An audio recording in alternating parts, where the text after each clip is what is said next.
The Carabao Cup final ended with the master defeating the apprentice, or should I say the understudy. Once again, there's no apprentice. He's forever apprentice to Pep Guardiola. Forget someone that will play 6 matches. Forget that team. And he didn't win any. When it matters the most. Thank you very much. When it matters the most. No, it matters in the league. The apprentice showed.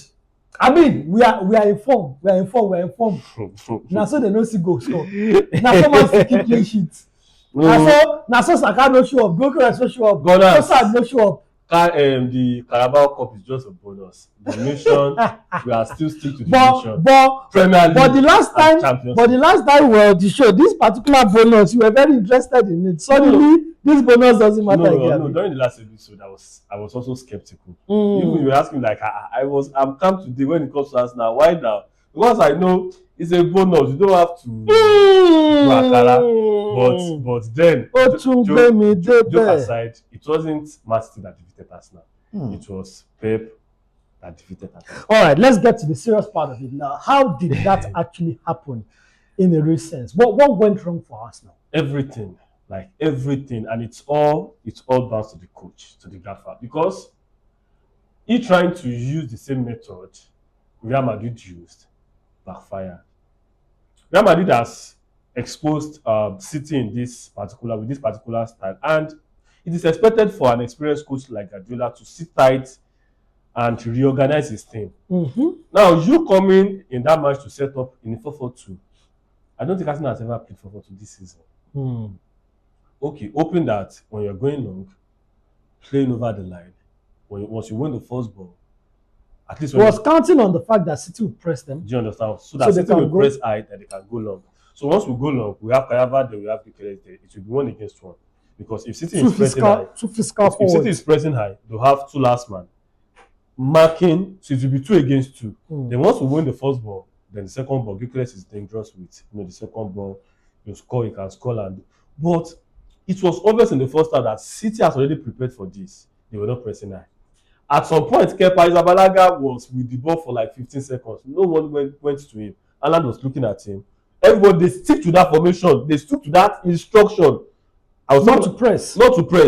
So, we have no option. We're also playing from the back. And even whenever we are going long, once we win the first ball, we could not win the second ball, because the reason why Arsenal has been winning a lot of second ball this season is because once any touch on the first ball, we'll come back to our EMF. Either Eze, Kayava, Odegaard. That's why we're doing a lot of second balls. And then we used to have to number 8 in Eze and Declan Rice, or Odegaard and Declan Rice. So that's why we used to win a lot of second balls. But this time around, the ball we are playing is going to that particular EMF, which is Kayava. So there's a lot of space between our DM and him. So there's nobody to win the second balls. Fahad, let's talk about, the manager goofed, changed what has always worked. That wasn't the only thing, though. But you want to round up with that? Yes, that wasn't the only thing. And secondly, Nkapie has been handicapped with a yellow card, I think in the 20th, something minutes. And Pep being intelligent, if you notice in the second half, the first 10-15 minutes of the second half, he overloaded the left side of Arsenal pitch, that's their right side, with Ryan Cherki, Bernardo Silva, and Semenyo, over an Arsenal player that has been yellow carded already. And he kept playing ball back to that place till something happened. And the reason why Arteta knows what's going on was because why was it that it was after that first goal United decided to call Calafiori, call Madueke. Why not do something before the goal? You saw what was going on. Now, perhaps, all that happened, but I still feel like the players did not turn up too. Yes, the formation may have been wrong, players deployed, but individual performance, we didn't see the player. I say that if you are going to lose the final, at least show up. Yeah, definitely. Push somebody, be physical, show that you really want it. I mean, it's a final. You didn't joke into the final. Yesterday, it feels like Arsenal players never left Tier 1. And so I tell myself, yes, the manager may have used the wrong formation, but then also the players. I mean, Saka was ordinary. Gyökeres was missing, Trossard was not there. Maybe Rice, Rice is normal self. Havertz was so you can't have. Rice was for Rice. But at least Rice was still decent, to an extent. But so you can't have all your front four forwards off, and you win a final. Yeah, I think it all starts from how Pep Guardiola countered Arteta's tactics. Because if you look at it, the fact that Manchester's forward they were not pressing high, like they were not pressing the goalkeeper and the back defenders, kind of made it difficult because right there they were in the middle of the defenders and the midfielders. So it made it difficult for someone to come and collect the ball. So and then connect. Yeah, we could see that Declan Rice, Zubimendi, who are always falling back to come and collect the ball, were not able to do that because they were at the back of the Manchester City forward. So now, how would what was the next step the next to do? Okay, they said, okay, let's decide to go long. Now you are going long. You have a defender, you have a striker in Gyökeres, who he knows how to bully defenders, but the ball doesn't stick to his leg. It's not a striker that you give him the ball and the ball sticks to his leg. It's this type of striker that you give him the ball, someone has to be around in and around him for him to actually receive that ball. So the ball went to him, and they also had someone for Manchester City, their defense, they had someone like Kusanov, who is a young defender and is very pacey again. He was in and around Gyökeres, not giving him space. And we could see how it's actually disrupted Gyökeres play yesterday. So all this contributed to the fact that, okay, now no one is there to receive the ball from if Gyökeres should not it down. That's because the defenders who are meant to actually link up play are still behind. The ball has already bypassed the defenders. No one to actually receive the ball. So it's made it very, very difficult for the players to actually connect very well to each other. And if you look at it, I think one thing is for Pep Guardiola as well in the second half, I think he realized, okay, look, we did very well in the first half, but the fact is they kept passing to the back. They passed to the back. If they were going forward, all of a sudden they will stop, then pass to the back again. And they're like, okay, you know what? Why not allow our full back as well to move forward, to pin them to the back as well? And that's why you look at O'Reilly's goal. You look at O'Reilly in the second half, it was mostly in and around Arsenal's box. That means they kept on pushing Arsenal's fullbacks to the back and Arsenal's players to the back, like Saka, most times were at the back trying to defend O'Reilly from entering the box. So it was very, very difficult for them to get into the attacking gear, because if they receive the ball and try to long it, nobody will be at the front, because those attackers who are meant to be at the front, be already at the back trying to defend Manchester City's fullback. Okay. Well, also, should Arsenal fans be worried about Saka? I mean, yeah, everyone performed that bad, but we noticed that when Madueke came in, he couldn't still do much. But there was a bit of things became a bit more light. The reason why it became a bit more lighting up was because then we had no other options than to attack. We were not cautious again. See, I'm telling you, everything that happened yesterday was on Arteta. Everything. Now, coming back to the players, I think the only Arsenal player that performed excellently well was Saliba. It was only Saliba. He did a perfect job by marking Hazard, making sure Hazard was a nobody in that game. Now, I've never seen Arsenal set up this way before. Yes, Haaland rather. I've never seen Arsenal set up this way. Aside from him trying to play long in the attacking phase, off the ball, what was Arteta trying to do? He marked Rodri with Havertz. Which means pulled him back. Yes, he marked Rodri with Havertz. Now, in marking Rodri with Havertz, it remains Gyökeres to be pressing like 3 or 4 players. So as to avoid that, Saka needs to be joining him at times. So it was still Zubimendi that was supposed to be at the heart of our midfield that was running after O'Reilly. If you watch the game very well, it was Zubimendi that was running after O'Reilly. So that left just Declan Rice in our midfield. So Man City all they need to do was overload that midfield. Because they have the number superiority already. And not to forget that Rodri is at his excellent form right now. Rodri alone is enough. So, don't forget they still have Bernardo and the lights. So it was only right because Zumendi was busy running after O'Reilly, running around O'Reilly. They had more than over 4 encounters.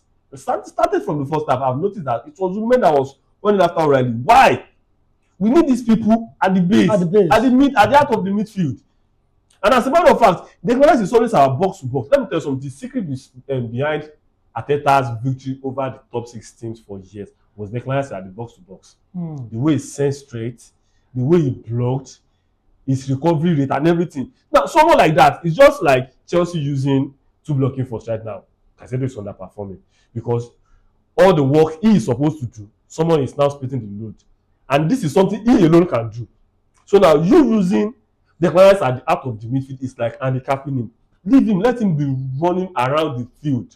That's what he knows how to do best. All right. So let's talk about how this may affect Arsenal. I mean, we all said that if Arsenal gets this could be a starter, a catalyst to propel them. I mean, they say when you taste victory or success, it gives you hunger to want more. I mean, no matter how small the trophy celebration is, no matter how small the lifting of the trophy is, it gives them it whets their appetite towards the big trophy. Now that did not happen, are we expecting a reverse in the sense that because the way Pep Guardiola was celebrating those goals and the win yesterday, it was almost like it was more than the Carabao Cup. Like it was the beginning of something else because that celebration is one that is befitting of maybe a champ. I'm not even sure he celebrated that much when they won the Champions League. Even when they won the last Carabao they won, they were just collecting the medal as if they were collecting. It feels like it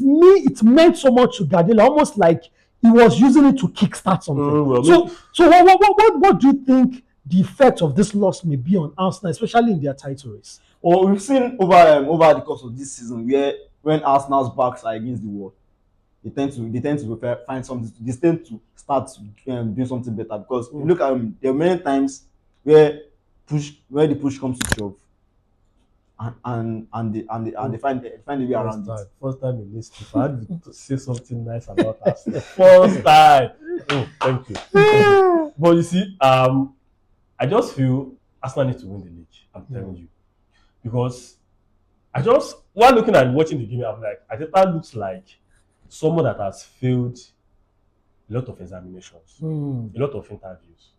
You have low self-esteem and low morals. That was so obvious yesterday. But Arteta was a better coach than what we saw. But is it a good thing also? Are they lucky that immediately after the game it's an international break? They don't get to play another game until the next 2 weeks. Imagine that they lost on Saturday and there is a Champions League game on Wednesday for them to play. That would have been difficult to get the players. When it comes to mental fortitude, Arteta has a lot. But what I'm just scared about him is we just need to win the league. Because I'm telling you, if Arsenal do not win this league, if we entered the Champions League final and FA Cup final, we lose the 2 finals. Fortunately for us, there's no final in the league. Just win the rest of your games. And you win the league. So thankfully, no final. But I'm telling you, if Arsenal should win the league, there will be confidence. The pressure is too much on that guy. He has spent around £1 billion with no trophy. They have to get it. So he's desperate, he's scared, he's fearful. Everything all around him. Because he panicked yesterday, I'm telling you. Yeah, I think for Mikel Arteta, it's just the fact that there's this butler around Arsenal's how people describe Arsenal. Okay, they bottle things a lot. He understands it. Now he doesn't want it to happen this season again because they've invested a whole lot this season for them to actually not to win anything. So it's kind of cautious, and the way they are playing this season, very very cautious. But when we switch it, how does this also fire up Manchester City in the sense that they're out of the Champions League? That's why I got scared. The FA Cup is not really. It's not sure. They are playing Liverpool. Yeah, anything can happen. That's but then this could fire up Manchester City for the rest of. But if they win the rest of their games and we win the rest of our games, we still win the league. But the problem is both of you cannot win the rest of your games because you have a game, you have a date at That's the Etihad. even if we were defeated, there will still be At 3 the points. Etihad, there will still be Yes, 3 there will points. still be 3 But points. and here is my permutation, my issue. Now it's 9 points. It looks rosy, like No, there's there's a no serious gap. Man City wins their standing against Crystal Palace. We expect them to win 6 their standing points. against Crystal Palace. That's 6 points. They win at the Etihad. That's 3 points. At that time, there'll be like 4 games before the end of the season. No, let me say something. That could pressure on Arsenal. The Arsenal I know, and the Mikel Arteta I know. Forget the fact that he panicked yesterday. Arteta is a very good coach. I'm telling you, it's a man I love, and I'm telling you, I'm saying it with my full chest today. We cannot be defeated at the Etihad. The worst case scenario will be a draw. I'm telling you, because fortunately for us, had it been we were going to the Etihad with just 4 points, or maybe 5 points, or 3 points. No, it would have been a disaster. We'll panic again. But I think we'll still be going there with this 9 points. If both of us, I think they won't be able to play that outstanding before. But now that they have crashed out of the Champions League, one of those Champions League games, they will just fix it for them. So there's no need to panic. There's no reason for them to press the panic button again. So Arteta is a manager, I think I know to some extent. So I believe the worst on a very bad day for us over there will be a draw. I'm telling you. Well, it is what it is. Congratulations to Manchester City and their fans. Sorry, too. No, it's not a matter of sorry. It's sorry if you lose. If you lose, it's sorry. That's a table trophy. That's a table trophy. Don't color it. So no need to color it. The mission is still clear. It was a trophy that on Friday you guys wanted. Winners celebrate, losers explain. Exactly. On Friday you people wanted Champions League. On Saturday you people wanted it. By Sunday evening it had become. Carabao Cup is not in our DNA. You don't want World Cup. You don't want World Cup. We only want 3. So it's not something we change. That's why we use Kepa. We use Kepa. Cadella also used Do you know how much they bought Trafford? We bought Kepa for just 5 million. That's what Trafford was around. Kepa was once a record-breaking goalkeeper. That's what Chelsea now.